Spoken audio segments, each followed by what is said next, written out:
I'm going to take care of this baby, and it's going to know that he loved it. Ellie Flesher's life has been changed forever. Her boyfriend, Gregory Martin, is dead. He would do a lot for anybody that, they needed him, he was there. And it's hard to believe that he's gone. How does a man look back on 25 years of waiting to die? Just 18, with 2 bodies. Not because of sickness, not because of war, but because one decision at 18 sealed his fate, and he also staged a prison escape. Inside a small cell at the Palunsky unit, Gustavo Julian Garcia Jr. lies on his bunk, eyes open to the dim glow of the hallway light. He's 43 now. Time has slowed him down, softened his voice. But the memories haven't faded. They come in flashes. The smell of beer and smoke from the warehouse beverage store, the face of a man who begged to live, the echo of a shotgun blast that still follows him in his dreams. "I was just a kid," he once told a prison chaplain. "I thought I was invincible, thought I could scare people into giving me what I wanted, but I didn't even know what I wanted." Outside his door, the corridor hums faintly. Texas death row never really sleeps. Somewhere down the tier, another inmate hums a hymn. A few cells away, someone scribbles a last letter home. For Gustavo, that letter's been rewritten a dozen times. Some versions are angry, some are sad. All of them end the same. "I wish I could go back to that night." He knows what's coming. February 16th, 2016. The state of Texas has picked its date. For 25 years, the countdown has been slow. Now, it's only hours. But before we get to that gurney in Huntsville, before the needles and the witnesses and the final words, we need to go back to a cold night in Plano, Texas, 1990. A night that started like any other and ended with a man named Craig Tursky dying on the floor of a liquor store. Welcome to True Crime Matters, where we go deep into the cases that shook the nation, and decades later, the condemned finally face the price of their sins. If you're new here, make sure to like, comment, and subscribe so we can keep bringing you these real, emotional stories from inside death row. It was December 9th, 1990, Fort Worth, Texas. A cold night with a quiet sky. The kind of night where the city feels half asleep. On the corner of Camp Bowie Boulevard stood a small convenience store, the kind of place where truckers grabbed coffee and locals stopped for cigarettes. Inside, 43-year-old Craig Tursky was finishing his shift. He wasn't supposed to be there that late, but a coworker had called in sick. Around 10 p.m., 2 men walked in. Gustavo Julian Garcia, just 18 years old, and his friend, 16-year-old Christopher Vargas. They weren't there for snacks or small talk. Gustavo carried a .25 caliber pistol tucked into his waistband. His hands shook, not from fear, but from something colder, the edge that comes from mixing anger, desperation, and cheap liquor. Craig greeted them like any other customers. "Evening, fellas. You guys need anything?" he asked, still smiling. Then the smile disappeared. Gustavo pulled out the gun and aimed it straight at him. "Open the register," he said. His voice cracked halfway through the command. Craig hesitated, maybe out of shock, maybe disbelief. But hesitation and survival don't live in the same second. A single shot rang out. Craig stumbled backward, grabbing at his chest. He fell to the floor as Gustavo stood there frozen, realizing what he'd just done. Christopher yelled, "Let's go, man!" and ran for the door. They didn't take any money, not a single dollar. The sound of that gunshot still hung in the air as they disappeared into the night. Outside, the air was biting cold. Gustavo's heart was racing. He wanted to run forever, but his legs felt heavy. He looked down at his hands. They were trembling, slick with sweat. "I didn't mean to," he whispered, almost to himself. But meaning didn't matter anymore. Craig Tursky was dead. By the time police arrived, the store was silent except for the hum of the fluorescent lights. The cash drawer was still open, untouched. The bullet casing lay near Craig's body, small but final. Detectives worked the scene through the night, but Gustavo and Christopher were long gone. For a few days, Fort Worth police chased leads that went nowhere. No fingerprints, no witnesses who saw the shooter's face. It looked like the kind of case that might fade into the pile of unsolved robberies. Except this one wasn't a robbery. It was something colder. Meanwhile, Gustavo tried to live like nothing had happened. He laid low, slept at different houses, and stayed drunk most nights. His girlfriend Sheila asked him why he was acting strange. He told her nothing. He couldn't tell anyone that he'd killed a man for no reason. Sometimes he'd wake up in the middle of the night, sweating, hearing the sound of the shot in his dreams. He'd tell himself it was an accident, that he hadn't planned to pull the trigger. But when morning came, he'd go right back to pretending he was fine. In truth, Gustavo wasn't running from the law. He was running from himself. He started spending time with younger guys like Christopher, who looked up to him. They'd talk about fast money, cars, and girls. Anything to drown out the silence that followed him everywhere. Gustavo laughed louder, drank harder, and tried to believe that maybe, just maybe, he'd gotten away with it. But underneath it all, the guilt was growing. He'd stare at his hands for minutes at a time, remembering Craig's eyes just before the gun went off. He'd replay the sound, the look, the final breath. Weeks passed. Christmas came and went. Gustavo went out, partied, smiled for the first time in a while. He even told himself it was over. The police hadn't found anything. The city had moved on. But guilt doesn't vanish. It waits. It sits in your chest like a ticking clock, and one day it starts counting down again. A few weeks later, Gustavo was broke. The money from his odd jobs was gone. He needed cash fast. And he knew just one way to get it. He called up Christopher, the same kid who'd been there that night. "Let's hit a spot," Gustavo said. "Quick in and out." Christopher hesitated, but Gustavo talked him into it. They didn't know it yet, but that call would be the beginning of the end, the moment everything unraveled, because the next time they tried it, there wouldn't be a way out. Music fades to low, the soft hum of a streetlight, the sound of footsteps fading. That night on Camp Bowie wasn't just a robbery gone wrong. It was the first step on a road that led straight to the death chamber in Huntsville. Gustavo didn't know it then, but the story that started with one bullet was about to spiral out of control. For weeks after the first killing, Gustavo Garcia lived like nothing had happened. He drifted between friends' apartments, spent nights drinking, laughing too loudly, trying to convince himself he wasn't haunted. He still carried the same gun, the one that took Craig Tursky's life. But he told himself it was just for protection now. The police had found nothing but a shell casing at the scene. No fingerprints, no witnesses, no suspects. It was as if the night had swallowed his sin whole. But peace built on fear doesn't last. By early January 1991, Gustavo was broke again. He'd lost his job at a mechanic shop after missing too many shifts. His girlfriend Sheila had started drifting away, tired of his moods and late-night disappearances. And the guilt he carried had started to mix with anger, the kind of anger that needed a target. That's when he ran into 16-year-old Christopher Vargas again, a kid trying to look tough, always tagging along behind older guys. Gustavo saw something of himself in the boy. Reckless, lost, chasing a kind of respect that never lasts. "We can make a quick move," Gustavo told him one cold evening. "Just one job. In and out." The target was a Texaco gas station on the north side of Fort Worth. Gustavo had seen the clerk before, a quiet man who always worked late and didn't keep much help around. Easy, he thought. No one gets hurt this time. Just money and gone. It was December 10th, 1990, barely a day after Craig Tursky's murder, though it already felt like a lifetime to Gustavo. He didn't realize the calendar would one day mark both nights side by side. 2 crimes, 1 destiny. Just before midnight, Gustavo and Christopher walked into the Texaco. The night was still, the roads nearly empty.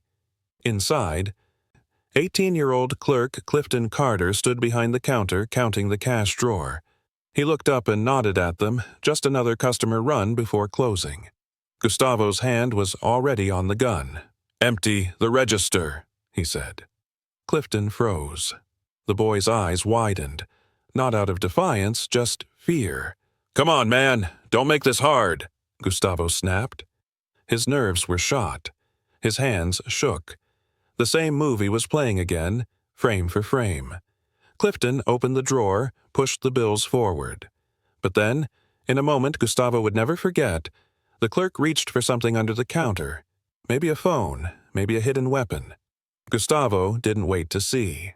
The shot echoed through the small station like thunder. Clifton fell back, clutching his neck, gasping for air. Christopher screamed, "You shot him!" But Gustavo was already grabbing the cash. He didn't look at the boy dying on the floor. He didn't want to. They ran out into the freezing night, pockets full of crumpled bills, hearts beating like drums. Less than 2 minutes later, they were gone. The entire crime lasted under 90 seconds. Back inside, Clifton Carter's body lay near the counter, a thin trail of blood leading toward the door. He was still breathing when paramedics arrived, but by the time they reached the hospital, it was over. Another senseless death. Another shell casing on a cold tile floor. Police found the same kind of bullet used in the Tursky killing, the same pattern, the same randomness. They didn't know it yet, but both murders were connected. Same shooter, same gun, same city. For a few days, Gustavo tried to lay low again. He split the money with Christopher, spent his share on beer, a cheap motel, and a few nights pretending life was good. He told Sheila he was fine, that he was working things out, but she could tell something was wrong. Then the pressure started closing in. Detectives began tracing shell casings between the two scenes. A tip came in from someone who'd overheard Gustavo bragging while drunk. Soon, his name was being whispered among street circles. On December 12th, just 2 days after the Texaco murder, Fort Worth police pulled over a car matching the description from witnesses. Inside were Gustavo Garcia and Christopher Vargas. Officers found a pistol under the seat, the same .25 caliber used in both killings. When the officer read him his rights, Gustavo just stared out the window. "You got the wrong guy," he said quietly. But he didn't sound convincing. At the station, detectives laid out the evidence, the shell casings, the gun, and witnesses who'd seen him near both stores. Gustavo said little. He didn't cry. He didn't shout. He just sat there, staring at his hands again, the same way he had after that first killing. Meanwhile, back in the neighborhood, the news spread fast. 2 men dead, 1 clerk still barely a teenager, and an 18-year-old suspect in custody. Sheila refused to believe it at first. She told friends, "Not Julian, he ain't like that." But deep down, she knew the truth. By the next morning, it was all over the news. Teen gunman arrested for 2 Fort Worth killings. His mugshot looked nothing like the smiling boy he used to be. Just cold eyes and a face already carrying years of regret. Detectives now had both the gun and the shooter. What they didn't know yet was why he did it. But maybe even Gustavo didn't know that answer anymore. Maybe he'd stopped asking. Because in the end, he'd been living on borrowed time since that first night. And now, time had caught up. Inside the Fort Worth police station, Gustavo sat in a small gray room, his wrists cuffed to the table. He hadn't slept in 2 days. When detectives walked in, they already had everything they needed. The gun, the shell casings, the witnesses. What they wanted now was his story. At first he denied everything. "Wasn't me," he muttered, staring at the wall. But when they slid the photos across the table, Craig Tursky's body in the store, then Clifton Carter at the Texaco, his face went blank. The silence stretched for minutes. Then, finally he whispered, "Yeah, that's me." Once he started talking, it poured out. He told them about the first robbery, how it was supposed to be quick, how Craig tried to run, and he panicked. He said he didn't mean to kill him. It just happened too fast. He told them about Christopher, the 16-year-old who'd begged to come along for the second job. "He was just a kid," Gustavo said. "He didn't shoot nobody. That was me." Detectives didn't believe the calmness in his voice. One of them said later that it was like listening to someone talk about a bad dream. But it wasn't a dream. It was real. 2 men were dead, and the evidence tied it all together. Christopher Vargas was charged with capital murder, even though he hadn't pulled the trigger. His age, just 16, saved him from the death penalty. The court gave him life in prison. He'd grow up behind bars. Gustavo's trial began in early 1992. The courtroom was packed. Reporters, families, neighbors from Plano and Fort Worth. On one side sat the victims' families, holding photos and staring at the man who had taken so much from them. On the other sat a thin, quiet 19-year-old in a borrowed suit, his eyes empty. Prosecutors showed the jury everything: the gun, the casings, the confession. They told the story of greed and cold blood of a man who killed twice for a handful of dollars. The defense tried to talk about his youth, his rough childhood, his drinking, how he never meant to kill. But nothing landed. The jury took less than 3 hours. The verdict: guilty of capital murder. The sentence: death. When the judge read it aloud, Gustavo didn't flinch. His mother cried quietly in the back row. Sheila, his common-law wife, was already serving 20 years for helping in the robbery. As guards led him away, Gustavo glanced once toward the victims' families. "I'm sorry," he said under his breath. No one responded. That night, he was placed on death row. Just 19 years old, and the state of Texas had already decided how his story would end. When Gustavo arrived on death row in January 1992, he was sent to the Ellis unit in Huntsville, Texas, the same place that housed some of the most dangerous men in America. He was just 19. The steel doors, the clanging gates, the long echoing hallways. It was a world built to break a man slowly. He learned the routine fast. Breakfast at 3 a.m., showers twice a week, and an hour in a small fenced yard for recreation. His cell was the size of a small bathroom. From his window, he could see nothing but razor wire and pine trees. Days turned into years. Letters came and went. His mother wrote often. Sheila, the woman who'd once shared his life and his crimes, was serving her own sentence at another prison. She'd write sometimes, too, saying she hoped he was praying. Gustavo kept to himself. He read, lifted weights, and tried to stay out of trouble. But death row wasn't a place for peace. It was tension and noise. Men yelling down the row, cursing guards, talking through vents. And somewhere in all that noise, a plan began to form. It was Thanksgiving Day, 1998, when everything went wrong. 7 inmates, all of them desperate, decided to try something no one had pulled off in years: break out of Ellis. Gustavo was one of them. He'd spent weeks watching the guards, timing their rounds, studying every movement. That afternoon, while most of the unit was quiet, they made their move. They overpowered a guard during a routine shift change, grabbed his keys, and ran for the prison yard. It was chaos. Sirens blaring, dogs barking, lights flashing across the razor wire. One of them, Martin Garul, actually made it over the fence.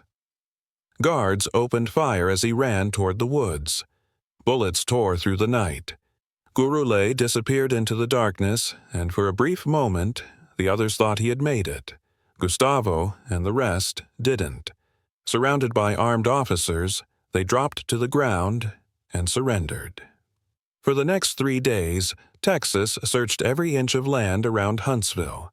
When they finally found Gurule, he was face down in a river, dead from gunshot wounds and drowning. His body was pulled out still wearing his prison whites. The message was clear: no one escapes Ellis. After the failed attempt, Gustavo was sent to solitary confinement. No talking, no light, just a steel door and silence. For months, he barely spoke. Some said the escape changed him. Others said he just accepted his fate. The state moved him out of Ellis soon after, sending him to the Polunsky unit, a newer, stricter prison built for death row inmates. Here, there were no group yards, no conversations between cells, just isolation, each man alone with his thoughts, waiting.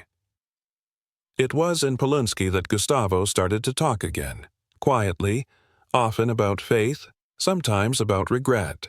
He wrote letters saying he wanted people to know he wasn't the same person who'd pulled that trigger back in 1990. But the law didn't care about change. Years passed. Appeals came and went. His sentence was overturned briefly in 2001 after a psychologist's racist testimony was exposed, but another jury still chose death. Nothing changed. By the time he turned 40, Gustavo had spent more than half his life in a cell. 25 years of waiting, replaying those moments. The robberies, the fear, the blood, the faces he couldn't forget.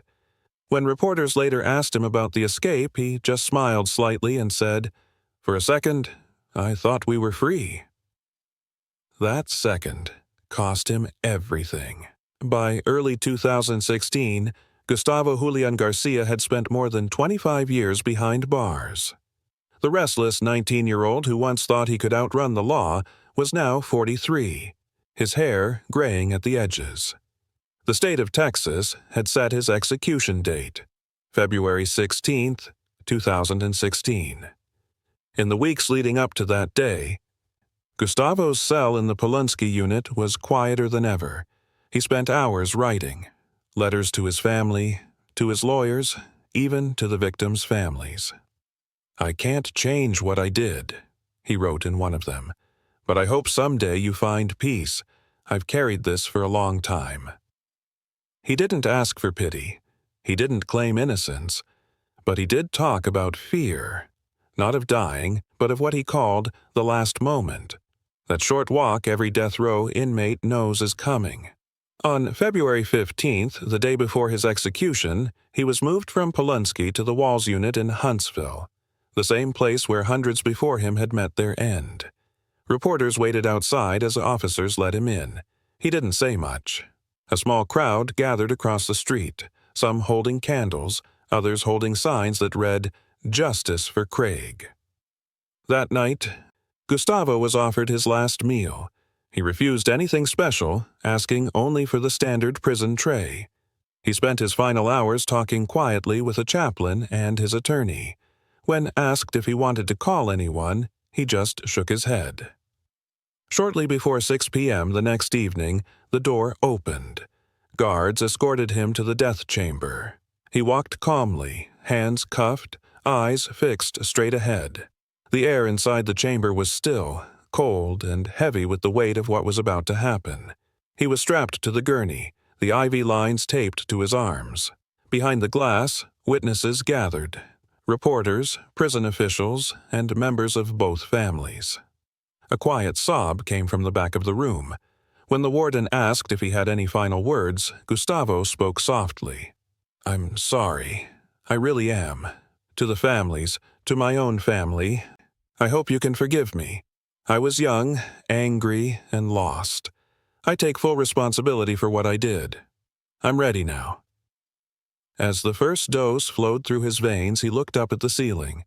His breathing slowed. Within a minute, he was still. Time of death, 6:26 p.m., February 16, 2016.